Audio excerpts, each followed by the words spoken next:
I'm Yuri. I'm Jacob. And we're going for a drive.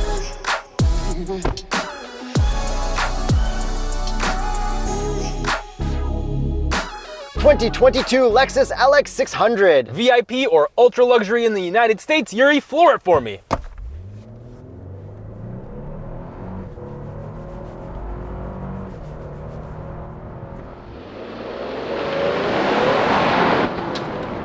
Just moved the whole building. Horsepower and torque. 409 horsepower, 479 pound-feet of torque from a 3.5 liter twin turbo V6. So what is this? This is the most expensive Lexus that you can buy. It's on a totally new platform, which is shared with the Tundra and the Sequoia, and this is the most luxurious vehicle that Lexus sells. RIP Maybach. Ooh, I don't think so. So this is the VIP edition. As you can tell with our 4-seater configuration, the back seats are where you want to be in this car, sort of. Okay, so starting with the back, well, first before the back end, the looks, I love the grille, it's amazing. This front plate ruins it, but it just looks so cool. I love the grille. It looks fantastic from the front. Like, it's very imposing. It's the next level of Lexus huge grills. So the back seats, we've got screens back there. We've got 2 seats. The one behind the passenger side can recline all the way. We've got a footrest. The passenger front seat will move all the way forward and tilt down. And then you also have a mode that'll tilt the screen down so the person in that seat can see directly forward. Yeah, and then you have massage functions back there. You have everything controlled with a little tablet. It would have been nice if they allowed you to control it with hard buttons, but there are none back there. And then if you're in the seat behind the driver, there is no room back there. Considering how large this is, my knees are actually hitting if I'm sitting behind myself. So if I had a tall chauffeur at 6'1.5", I would not be comfortable behind myself. Rich people, leave a comment below. Does anybody hire tall chauffeurs? Do tall chauffeurs even exist? Yeah, I'm sure they exist. They're probably like bodyguards and stuff, right? I guess. Yeah, so anyways, you do not want to be behind the driver in this car. You really want to be behind the passenger. And in the back, we also have sunshades. However, they are manual peasant blockers, which isn't very luxurious. And then in the third non-existent row, in the little corner windows, they're also manual. They're hard to get to, yeah. Very hard to get to. And then we do have screens back there. They are pretty big. We've got headphones that go with it. And we've got HDMI there, so you can plug it in your like Chrome, what's the thing called? Fire Stick, Chromecast. Fire Stick or whatever. And then there's AC plug in the very back, so that you can string your N64 all the way to the front if you want to do that as well, which I would prefer. Okay, and then you also in the center console have cup holders. Yes, they pass a small cup of coffee, but the paint apparently is some sort of self-healing paint, and Lexus says it's for taking notes, so in case your like pen slips or something, apparently that paint will self-heal. Yeah. I don't know about that, it's all gloss black back there. And if you want to keep stuff cold, like a sandwich, we've got a cold box right here, and our armrest opens from both sides, and there's a button from the back, so you can access it from the back as well. That's fairly luxurious. Yeah. Yeah. It's cool. I mean, you probably wouldn't put sandwiches, you'd probably put like champagne flutes and stuff. Well, that'd be a freezer, right? This is a cold box. This is definitely well, you wouldn't sandwich want to territory. freeze your champagne either.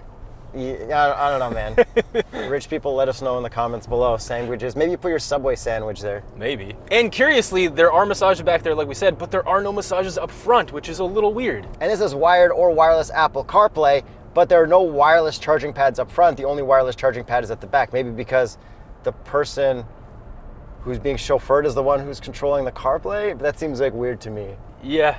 And then the other thing that Lexus is proud of is they actually raised the wireless charger level in the back so that when you're fully reclined, you can still see your phone.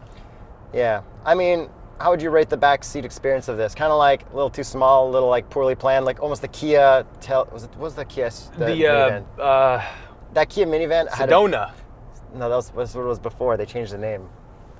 Carnival. Carnival. Wow. So the Kia Carnival actually had better back seat like length and distance for room, I think. It did. And to put this vehicle into context, the only other car that we've driven that competes with this because of the 4-seat configuration and luxuriousness of it is the Maybach GLS, and that had a way better back seat. But you have more foot room in this as a tall person than in yeah, that car. I can fully recline on the passenger side.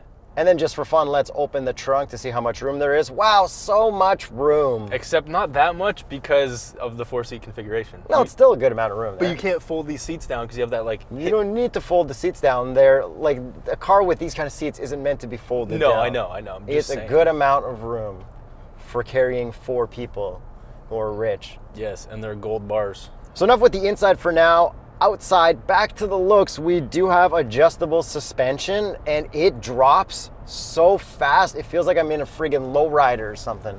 So the suspension is adaptive, and it's not air suspension, and Lexus calls it active height control, so it can actually change the spring rates on the coils, which is actually insane. And this feels totally different in Comfort and Sport Plus through Cliche Corner. And then headlights, taillights, body lines, does it really stand out to you, or is it kind of like so-so at that part? I mean, it definitely looks better than the old one. The headlights look really good. The grille is nice and imposing. The size of it looks good. I have no real complaints. I just wish it looked slightly more luxurious considering it is the VIP version. Yeah, it doesn't have enough going on for me besides the grille. If they brought some grille elements to the side somehow, I think that would be cooler. But at the same time, Lex is pretty subtle, right? You could still make it look subtle. It just looks a little too plain to me. But... Yeah. How about the wheels? Wheels are really, really nice. They're huge too. Yeah, I mean, I would still prefer even larger 4G autos on them. Of course you would. But if I wasn't going to do that, what would be the Continental recommended tire for an LX600? The Conti Sport Contact 5. And with all that out of the way, I want to get you in the driver's seat because I want to feel the differences between sport and comfort handling through Cliche. Ooh, body roll or not body roll central? Drive modes don't even make that much of a difference. It'll probably be the same. I can use the voice for that, right? I don't really know. Who are you making fun of? I think ourselves. Okay. Sport S Plus launch control. It's not a real launch control. That's a really good brake boost, though.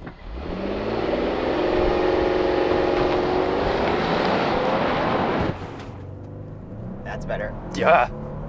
Damn. And no pumped-in audio. No, this is great. It kind of sounds V8-ish almost. It's very smooth. No complaints with the power. No, the acceleration is fantastic from this new 3.5-liter V6, which is shared with the Tundra and the Sequoia. How does the transmission react? Let's get a little floored out of nowhere. Okay, it's not the best. It's a 10-speed auto. This is Sport Plus. Chillin'. Yeah. It's not the worst. Yeah, it's quite a bit of lag. Okay. Put this in manual mode, keep this in Sport Plus. No, actually, you know what? Let's do a comfort send this way to show the people the body roll first. So comfort and sport and comfort, there we go. Okay, tons of body roll, like holy crap, I feel like I'm gonna tip over. Yeah, no, that's, like, oh my God. Yeah, that's insane. But so comfortable. That's like, it's like very controlled the bump. Body roll. Oh, that's good. It was very controlled left and right, like even though you were kind of getting tossed around, it eased you back. So let's spin that around and go Sport S Plus. Okay, Sport S Plus, bump, Sport S Plus. You can already feel the difference. Yeah, that hit my spine. Okay, watch this. No body roll.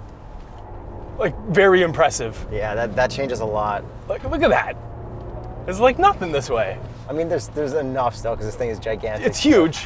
Okay, doesn't handle the best, but it's actually quite good for the size of this thing. It's cool to see that the drive modes do so much. Like a huge amount. I would almost say very close to what the Maybach does, because the Maybach's got air suspension, got Maybach mode, got that curve mode and all that stuff. The only difference is the Maybach turns into, or is it Maybach turns into the corner, where this just absorbs it differently. Yes. So they did a very good job of this crazy suspension having like variable coil rates, which I've never even heard of. I've never driven anything like that I know of that has like variable coil rates. And on the road, regular driving, no Cliche Corner, I would basically just leave this thing in comfort or normal all the time. Whatever the car starts in, just whatever. Normal, yeah, it's fantastic, it's super comfortable. So now that we're in comfort, I'm just gonna floor it again. Same amount of downshift lag, but the pulling power, like this is as torquey, if not torqueier than a V8. Yeah, the drivetrain is great. No complaints with it at all. Okay, so let's get into these drive modes, Yuri. What was the problem there with me trying to find all the drive modes? Okay, so now I guess we are into the infotainment and the weird stuff and a lot of stuff that's kind of tricky. So we have a drive mode button in the middle and then a mode select. So if you click the drive mode, then you change the mode select, that changes your drive modes. But then if you click MTS or DAC crawl, then you click mode select to change the thing in that section. Yeah, so there's several different drive modes, and then what mode select does changes depending on what you've pressed.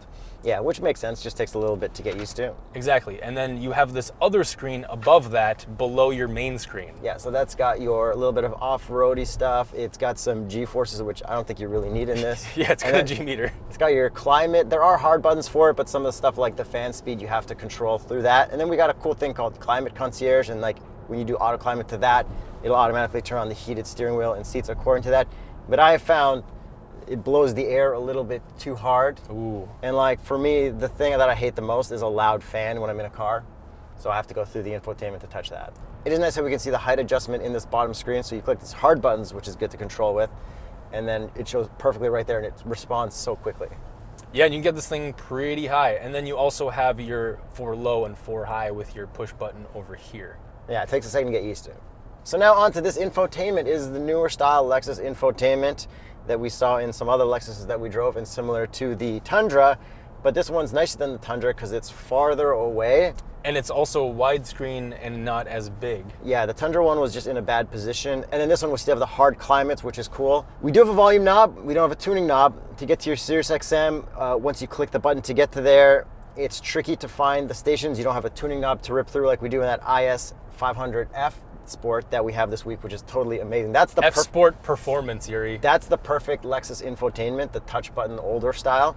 This one's laggy too, so. Yeah, it's actually quite laggy, so scrolling through your stations is a little bit time consuming. Literally very embarrassing that this is their new stuff that they're putting out and it's so bad. Yeah, I wonder if it's like a chip shortage thing. I'm not really sure. I think it's just poor design. Yeah, well, yeah, I don't know. Anyways, we do have a really good 360 camera though. Yeah, the 360 camera is awesome. It'll show what you're going over, and then you've got the angle that shows kind of forward too. But then the only thing is I can't see the front and back wheel like I'd like to see in some cars, but I guess if you have a lot of sidewall, you can just run over whatever and not care. It's really cool that you can see underneath the car on this, just like Jags and Land Rovers only do. Yeah, they made that part really, really good. And then our center gauge is pretty well laid out, very, very simple. The tack looks really cool because it looks like the rest of the Lexus lineup with the F-Sport stuff, but it's all digital. Yeah, I like it a lot, no issues. And then we have nice paddle shifters. The steering wheel feels really nice. We've got some wood trim on the inside, so the whole thing gets heated, which is really nice.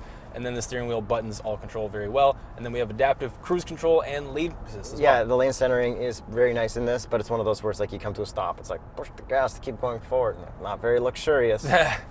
And then the seats up front are very, very comfortable. All the leather quality is super high quality. I would say some of the highest quality that I have touched in a long time. Yeah, and it looks really nice against this wood and then against this like brushed metal material. The cup holders will fit a small cup, no problem. And how about the very, very soft visors? Yeah, super soft. 3, 2, 1. Yes! Good job. So back to these seats. I can actually control your seat if I press this R button over here, and now I can move you back and forth. Yo, these seats compared to the Navigator seats, like, so amazing. How annoying am I, Yuri? Does it stop you, or did you stop me? Are you talking about because the seats are in general? Oh, in general. Yeah, you're up there. Anyone you work with this much becomes annoying, and I'm sure I'm just as bad to you. Oh, God, you're the most annoying person I've ever met. Yeah. Whatever.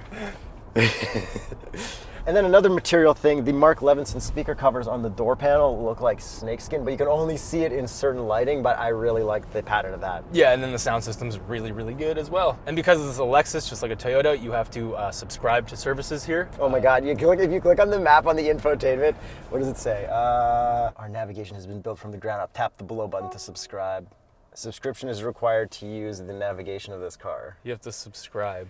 To use the built-in navigation. A lesser navigation than Google Maps. Yeah. So I don't know, they're out to lunch there, but whatever, let them have their fun. Yeah, and then you gotta use your key fob to start the car, which has remote start, assuming that works for a couple years. Yeah, then you really gotta pay for it.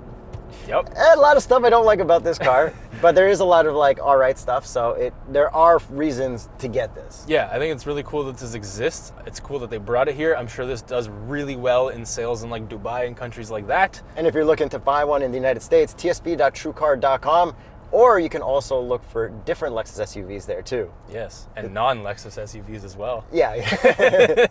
So with all that out of the way, probably time to get to the price. Yeah, it's a lot of money. The most expensive Lexus that you can buy. This one starts at $106,950. Canadian. This one is spec'd out to $151,200. So I guess the 106 probably has a bench seat in the back and a third row. Yeah, it definitely does, and then you can get like a very high trim without the 4-seater configuration as well. Yeah, I mean, it's definitely a cool Lexus, and that Lexus, what was that Lexus that we drove, the sedan with the cool interior? Oh, the LS. Yeah, I That mean, thing's sick. I get it as an alternative to what everyone else has, because it is cool to have a rarer model on the road. And this will theoretically be reliable, so you won't have to take it to the dealer as much as a Maybach potentially. Potentially, theoretically. Correct. So let us know in the comments below anything about you or anyone you know who bought a car to be chauffeured around. I don't know anything about that world, and I'd love to hear some stories. Yes. Oh, and I also forgot to mention the GV80 is coming out in a 4-seater configuration, so we are excited to find out if that is going to be better than this. Triple comparo, this GV80 and that minivan Carnival. And Maybach. No. Quadruple comparo. Not the Maybach. It automatically won already. See you guys.